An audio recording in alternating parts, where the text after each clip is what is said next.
दोस्तों, आपने भी बहुत बार ये महसूस किया होगा या मैं कहूं कि किया ही होगा कि सारा दिन आपके अंदर कितना भी आलस क्यों ना रहता हो, अगर आप एक लोटा जल अपने ऊपर डाल लेते हैं, एकदम से तरोताजा हो जाते हैं, एकदम से आपका शरीर खिलने लगता है, आपका चेहरा एकदम से ताजगी भरा हो जाता है। ये है जल का कमाल, यानी पानी का कमाल। ये पानी जो पंच तत्व में जल, वायु, अग्नि, पृथ्वी और आकाश, ये पंचभूत महातत्वों से हमारा शरीर बना है। इस जल से हमारा चंद्रमा नियंत्रित होता है, हमारा पूरा शरीर नियंत्रित होता है। आप बिना जल और वायु के जीवित रह ही नहीं सकते हैं। आपका जब कंठ सूखने लगता है, गला सूखने लगता है, तुरंत आपको पानी चाहिए। आपको ऐसा लगता है जब पानी नहीं मिलता तो आपका दम घुटने लगा है, और ये दम घुटने से आदमी की मृत्यु तक हो जाती है। तो जल कितना आपके लिए इंपॉर्टेंट है इस जीवन में। जल के का संबंध सीधे सीधे चंद्रमा से है, यानी हमारे मन मस्तिष्क से। हमारे शरीर में जो बॉडी में तत्व हैं, 70% जल ही है हमारे जीवन बॉडी में। ब्लड भी जल ही है जो बहता रहता है, और जल का काम है बहना, निरंतर बहना, हर फ्लो में बहता है। आप कहीं भी पानी को बंद करके नहीं रख सकते हो, जहां भी उसको जरा सा एक छेद भी मिल गया वो निकल जाता है। इसी तरह से हमारे मन में कोई भी विचार आपने देखा वो बहुत लंबे समय तक नहीं टिकते हैं। एक आया एक गया, एक आया एक गया, इस तरह से। आज मैं आपको जल के कुछ ऐसे महत्वपूर्ण उपाय देने जा रही हूं। इस जो सावन का महीना चल रहा है, इस सावन के महीने में जल के प्रयोग कर लीजिए। बहुत ही महत्वपूर्ण उपाय हैं, सुनिएगा जरूर, बिल्कुल भी स्किप मत कीजिएगा। राधे राधे, नमस्कार। मैं आपकी एस्ट्रोदोस्त एस्ट्रोलॉजर अर्चना गुप्ता ज्योतिष के चैनल पर आप सभी का हार्दिक स्वागत करती हूँ। कैसे हैं आप सभी दोस्तों? मैं आपकी एस्ट्रोलॉजर यानी ज्योतिषी हूँ, वास्तुशास्त्री, न्यूमरोलॉजी, साथ में लाल किताब रीडर, और साथ में आपका हाथ और चेहरा पढ़कर भी आपको आपके जीवन के बारे में बहुत कुछ बता सकती हूँ, लेकिन उसके लिए तो आपको मुझसे पर्सनली मिलना होगा। दोस्तों, पानी, हम सभी बिना पानी के तो जीवन की कल्पना ही नहीं कर सकते। हर छोटे कार्य के लिए हमें पानी की आवश्यकता होती है। इस पानी को हमें हमेशा बचाकर रखना चाहिए। जैसे हम धन बचाते हैं, उसी तरह से पानी को, जितना आप पानी की बर्बादी करते हैं, वेस्ट करते हैं, उतना ही आपकी धन की बर्बादी और आपके मन की भी बर्बादी होती है। आप देखेंगे जिनके घर में पानी बहता रहता है, उनके घर में पैसा टिकता ही नहीं है। परिवार के भी लोगों के बीच में मतभेद रहते हैं, मन मिलते नहीं है किसी से भी। तो इस जल को जितना आप बचा सकते हैं बचा कर रखिए। जितनी ज़रूरत है उतना ही खर्च कीजिए। गिलास में भी उतना ही पानी लीजिए जितना आपको पीना है। हम क्या करते हैं, भर के गिलास लेते हैं, पिया और झूठा छोड़कर उसको नाली पर रख दिया। इस झूठे जल में हमारी ऑरा चली जाती है। आप बार बार मेरे मुंह से ऑरा का जिक्र सुनते हैं। ऑरा वो एक पॉजिटिव एनर्जी जो हमारे अंदर होती है, जो हमारी सुरक्षा कर रही होती है रोग बीमारियों से, लोगों की नज़रों से, ईवल आइज यानी कि बुरी नजरों से हमारी रक्षा कर रही होती है, रोग प्रतिरोधक क्षमता को बढ़ा रही होती है। उसी जल को पानी पिया और आधा हमने नाली पे बहा दिया।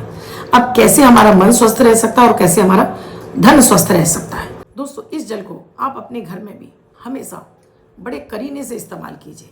जितनी ज़रूरत है उतना ही, कपड़े धोने में, बर्तन साफ करने में, झाड़ू पोछा में, उतना ही पानी वेस्ट कीजिए। यूं ही बाल्टी भर भर के मत फैलाइए। आपका धन और मन दोनों आपके इससे बर्बाद होते हैं।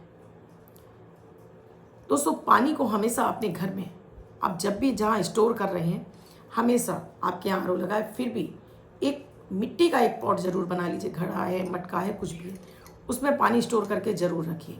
मिट्टी क्योंकि मंगल है और साथ में बुध भी है, जल भर जाता है तो चंद्र मंगल की युति बन जाती है। और इसमें आप एक डाल दीजिए चांदी का सिक्का। और इस पानी को पीने से आपके जीवन में आपके प्रयास जो आप अपने जीवन में पाने के लिए प्रयास कर रहे हैं, चाहे वो आप शिक्षा पाना चाहते हो, आप अपनी जॉब में अच्छा करना चाहते हो, आप हेल्थ, वेल्थ, आपके जो भी क्षेत्र में आप काम कर रहे हैं, व्यवसाय कर रहे हैं, सफलता मिलने लगती है आपके अंदर, वो एनर्जी क्रिएट होने लगती है आपके अंदर। ये जल आपको बहुत फ़ायदा पहुंचाता है। अभी तो दोस्तों बरसात चल रही है। इस बरसात के जल को आप किसी साफ बर्तन में इकट्ठा कीजिए। शुद्ध साफ एक बर्तन रख दीजिए और कहीं ऊंची जगह पर रखिए, जिससे कि ज़मीन पे गिरने वाली गंदगी उस पानी के अंदर ना जाए। और इसको इकट्ठा कर लीजिए, कांच की बोतल में भर दीजिए और इसमें एक चांदी का चौकोर टुकड़ा डालकर आप इसको एक पीले कपड़े पर अपने घर के मंदिर में स्थापित कर दीजिए। इस पानी से आप हर पूर्णिमा पर थोड़ा थोड़ा सा निकालिए और अपने घर के पूरे ही घर में हर कोने पर इसका छिड़काव करिए। देखिएगा इस प्रयोग से आपके घर में चंद्र मंगल की स्थापना हो जाएगी। माता माँ लक्ष्मी स्वतः आपके घर में खिंच कर आएंगी। इसी बारिश के जल को आप पी भी सकते हैं, क्योंकि ये शुद्ध डिस्टिल वाटर होता है। हम जो ये आरओ से छान रहे हैं ये कोई शुद्ध वाटर नहीं है, लेकिन जो रेन वाटर है वो बिल्कुल शुद्ध है।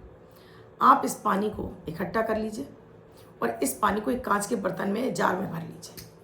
अब जिस भी व्यक्ति को बहुत अधिक मानसिक तनाव रहता हो या बहुत अधिक बुझा बुझा रहता हो या जिसका शुक्र खराब है, तो इसमें थोड़ी सी शक्कर, कोई ज़्यादा नहीं, एक 10-12 दाने शक्कर डाल दीजिए और इस व्यक्ति को, जो भी व्यक्ति इससे पीड़ित है, या आप सभी को पिला सकते हैं। इसमें आप किसी भी मंत्र का जाप करके, जिस भी देवी देवता को आप मानते हो, जाप करके इस जल को थोड़ा थोड़ा उसको पिलाना शुरू कीजिए। या इसमें शुक्र का मंत्र जाप करके हाथ में बोतल पकड़ लीजिए, ओम शम शुक्राय नमः मंत्र का जाप करके उस व्यक्ति को इसमें से डेली एक ढक्कन पीने के लिए दीजिए। उसका शुक्र बली हो जाएगा। शुक्र जनित जो पीड़ाएं होंगी, जिससे कि शादी विवाह नहीं हो रहा है, दाम्पत्य जीवन सुखी नहीं है, या आकर्षण नहीं है, या लग्जरी नहीं है लाइफ में, वो सब कुछ आपको प्राप्त होने लगेगी इस प्रयोग से। तो बरसात के जल को हम ज़्यादा मात्रा में भी इकट्ठा कर सकते हैं, लेकिन रखना कांच के ही बर्तन में है आपको, ना तो स्टील में और ना प्लास्टिक में। दोस्तों, 1 लोटा जल ये भोलेनाथ को भी बहुत प्रिय है। अगर पूरे सावन, मैं तो कहूँगी पूरे वर्ष चढ़ाइए, आप अर्पित कर सकते हैं भोलेनाथ पर जल, तो पूरे वर्ष अर्पित कीजिए। नहीं तो कम से कम सावन में अपने घर से 1 लोटा जल, पहले उसमें 2 बूंद गंगा जल डालिए, फिर सादा जल भरिए, इसको ले जाइए और साथ में ले जाइए थोड़े से अखंडित चावल। अब भोलेनाथ के मंदिर में जाकर अपना नाम, अपने पिता का नाम, गोत्र और निवास स्थान और अपनी कामना, अगर महिलाएं कर रही हैं और वो विवाहित हैं तो पति का नाम, पति का गोत्र और निवास स्थान, और फिर अपनी कामना कि आपको जो चाहिए। आपको अपने पति का भाग्य चाहिए कि उनका भाग्य जागृत रहे, उनको जॉब व्यवसाय में तरक्कियां मिलें, आपके घर में धन धान की वृद्धि हो, आपका पति पत्नी का रिश्ता अच्छा हो, या आपकी संतान का पढ़ाई में मन लगे, आपकी संतान बहुत सुखी हो, कुछ भी आपकी मनोकामना हो, जाइए ये जल अर्पित करते जाइए और नमः शिवाय का जाप करते जाइए और बाद में थोड़ा सा अखंडित चावल चढ़ा कर आइए। और साथ में थोड़ा सा जल पहले आपको माता पार्वती, गणेश जी को, फिर माता पार्वती को, कार्तिकेय को, उसके बाद आपको ये जल शिवलिंग पर अर्पित करना है और 2 बूंद बचाकर आपको बाद में नंदी पर अर्पित करना है और कामना बोलनी है और साबुत अखंडित चावल चढ़ाइए। आपकी ये कामना हर क्षण पूरी हो जाएगी। इतना चमत्कारिक है ये उपाय, क्योंकि इसे करने से आपके जीवन में आपका चंद्रमा अच्छा हो जाता है, आपका चतुर्थ भाव अच्छा होने लगता है और आपके जीवन में चतुर्थ भाव ही आपके लिए सभी से, जो भी आपसे रिश्ता जुड़ रहा है, सभी से आपको सुख दिलाता है। इससे आपको अपनी माता का सुख भी प्राप्त होता है, यानी चंद्रमा का चौथा घर चंद्रमा का होता है, चंद्रमा भी आपका बली होने लगता है। अगर आपकी कुंडली में किसी भी तरह से शनि चंद्र का विषय दोष लगा है, तब आपको नियमित शिवलिंग पर दूध और जल अर्पित करना है अपनी कामना के साथ में। जैसे मैंने आपको विधि बताई, अपना नाम, अपने पिता का नाम, गोत्र, निवास स्थान, चाहे वो महिला हो चाहे पुरुष हो, अपने लिए ही चाहिए, क्योंकि आपका मन अशांत है। आपके मन अशांत होने की वजह से आप किसी रिश्ते से जुड़ नहीं पा रहे हैं। धन कमाने के मार्ग में बार बार अड़चने आ रही हैं, धन आपके पास आ ही नहीं रहा है, लोग आपसे अट्रैक्ट नहीं हो रहे, जनता से आप जुड़ नहीं पा रहे हैं। मन अशांत है तो गृहस्थी भी आपकी खराब हुई जा रही है। बच्चों से मन नहीं मिल रहा, पत्नी से मन नहीं मिल रहा, या पत्नी है तो पति से मन नहीं मिल रहा। 1 लोटा जल में, देखिए ये लोटा आपका तांबे का नहीं होना चाहिए, सादा स्टील का या फिर पीतल का। अपने घर से जो भी चीज़ ले जा रहे हैं शिवालय, अपने घर से लेके जाइए। आपको अभी तो इस समय बेलपत्र भी मिल जाएंगे, तो बेलपत्र पर साफ सुथरा धोकर, कटा फटा ना हो, उस पर 3 बिंदियाँ बनाइए। आप 1 बेलपत्र ले जाइए, 5, 7, 11, जो आपकी इच्छा। आपको धतूरा मिल जाता है, धतूरा ले जाइए, आंकड़े के फूल मिल जाते हैं तो आंकड़े के फूल। या आप ये नियम बना लीजिए कि सोमवार सावन के जितने भी दिन पड़ेंगे, आप पूरा दिन ये 1 लोटा जल जरूर अर्पित करके आएंगे। तो साथ में आपको सादा जल भी ले जाना है और दूध मिश्रित जल भी ले जाना है। साथ में अखंडित चावल और बेलपत्र मिल जाते तो बेलपत्र। अब विधि के अनुसार पहले जल, फिर ये दूध वाला जल चढ़ाते जाइए, उसके बाद फिर सादा जल, थोड़ा सा अखंडित चावल और वो बेलपत्र जिस पर 3 बिंदी बनाइए, बिंदी नीचे कर दीजिए क्योंकि चिकने भाग पर बिंदी लगती है, रख दीजिए। कामना बोलिए। आधी परिक्रमा की जाती है, शिवलिंग की कभी पूरी परिक्रमा नहीं की जाती। और आप मंदिर नहीं जा रहे हैं तो यही सेम प्रक्रिया आप अपने घर के मंदिर में भी कर सकते हैं। उसके बाद इस बेलपत्र पर थोड़ा सा आप चमेली का तेल लगा दीजिए और इसको किसी पॉलीथिन में रैप करके अपने धन स्थान पर रखकर छोड़ दीजिए। अखंड लक्ष्मी की प्राप्ति होगी, धन धान्य से वृद्धि होगी, आपके पति का जो व्यवसाय चलेगा, आपका मन शांत रहने लगेगा, आपकी शनि चंद्र की विष की जो युति है वो आपकी समाप्त होने लगेगी और आपको भी जीवन में सफलताएं मिलने लगेंगी। अगर आप केंद्र योग से पीड़ित है, यानी कि आपका चंद्रमा जहाँ बैठा है वह उसके पहले घर में और उसके बाद के घर में कोई ग्रह नहीं है और साथ में उस चंद्रमा पर किसी भी शुभ ग्रह की दृष्टि नहीं है, तब ये योग आपके जीवन में एक बार ऐसा समय लाता है कि आपको आकाश से जमीन पर लाकर पटक देता है। आपके ही गलत निर्णयों की वजह से, आपके ही गलत कुछ भी आपका ऐसा हो जाता है कि आपको पता ही नहीं चलता, आपके पैसे में बत्ती लग जाती है धुआं और आप जमीन पर आ जाते हैं। अगर आपको भी ये पता है कि आपकी कुंडली में केंद्र योग है और अभी आपकी कोई अन्य दशा चल रही है, वैसे ये सारा सब कुछ चंद्रमा की दशा में विशेष रूप से हो जाता है। अगर आपकी चंद्रमा की महादशा चल रही है तब, और या आपको पता है कि आपकी कुंडली में इस तरह का कोई योग है, तब तो आपको भोलेनाथ की आराधना करनी ही करनी है, छोड़नी ही नहीं है। आपको शिवलिंग पर जल, दूध, शहद, इत्र और साथ में चावल, इतनी चीज़ें नियमित अर्पित करनी है। चाहे आपके पास टाइम हो या ना हो, आप चाहते हो कि कभी भी आपको दुख दारिद्र्य ना देखना पड़े, कभी भी आप उस फेज से ना गुजरें, उसके लिए चमत्कारिक रूप से आप अपने जीवन में हमेशा ऊंचाइयां चढ़ेंगे, कभी आपको पीछे पलटकर देखना नहीं पड़ेगा। इसी विधि से चढ़ाना है। नमः शिवाय का जाप करना है। पहले जल, फिर दूध मिश्रित जल, फिर जल, फिर शहद मिश्रित जल, फिर जल, फिर इत्र मिश्रित जल, गुलाब का, चाहे मोगरे का, चाहे चमेली का इत्र, फिर जल और फिर अखंडित चावल। आप मंदिर नहीं जा रहे तो सेम प्रक्रिया अपने घर में कीजिए और इस जल को ले जाकर मनी प्लांट में लगा दीजिए और फिर देखिएगा कैसे आपका ये केंद्र योग भंग होने लगेगा और आपके जीवन में दिनों दिन आप तरक्कियां करते चले जाएंगे। कोई भी आपका निर्णय गलत नहीं होगा। महादेव आपका हाथ सदैव थामे रहेंगे।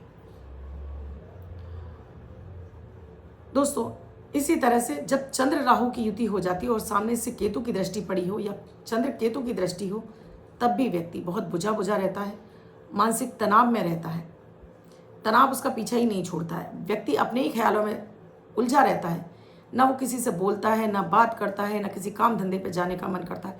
बस सारा दिन उसको लगता है कि वो पड़ा रहे, सोता रहे। अगर आपके परिवार में भी या घर में भी किसी की ऐसी स्थिति दिखाई दे रही है आपको कि कोई व्यक्ति ऐसा है, तो डेली एक तो उसको स्नान जरूर कराइए, सूर्य के सामने 2-5 मिनट जरूर बैठाइए और गायत्री मंत्र का जाप कराइए और साथ में शिवलिंग की आराधना। ऐसे व्यक्ति से सोमवार को आपको काला तिल जरूर चढ़वाना है शिवलिंग पर और दूध भी जरूर चढ़वाना है डेली शिवलिंग पर। डेली दूध चढ़वाइए, काला तिल चढ़वाइए, नमः शिवाय का जाप करवाइए और साथ में जब जल लहरी से जल बह रहा होता है तो वहाँ पर एक बर्तन रख दीजिए और इसमें जो जल इकट्ठा हो जाए उस व्यक्ति के ऊपर छिड़कना शुरू कीजिए। आप देखेंगे चमत्कारिक रूप से उसकी कुंडली का ये जो विष योग है समाप्त हो जाएगा। व्यक्ति के अंदर स्फूर्ति आने लगेगी, मन काम धंधे में लगने लगेगा, शरीर में से आलस्य खत्म होने लगेगा। ऐसे व्यक्तियों को सावन के महीने में एक तांबे का सर्प, जिसको नाग बोलते हैं, जो आपने देखा है शिवलिंग पर पिंडी पर लगा होता है, उसके सिर से 7 बार एंटी क्लॉकवाइज घुमाकर उस व्यक्ति को 1 लोटा जल के साथ में शिवलिंग पर अर्पित करवा दीजिए। शनि राहु जन्य पीड़ाएं शांत हो जाएंगी, शनि शांत हो जाएंगे और वह व्यक्ति अपने जीवन में सफलता प्राप्त करने लगेगा। किया कराया उस व्यक्ति के ऊपर से समाप्त हो जाएगा। इसी जल को आप अपने घर में, अपने घर के मंदिर में भी आप रखिए, जब भी जो भी पूजा पाठ आप कर रहे हैं उस समय वो पूरी पूजा पाठ कर लीजिए।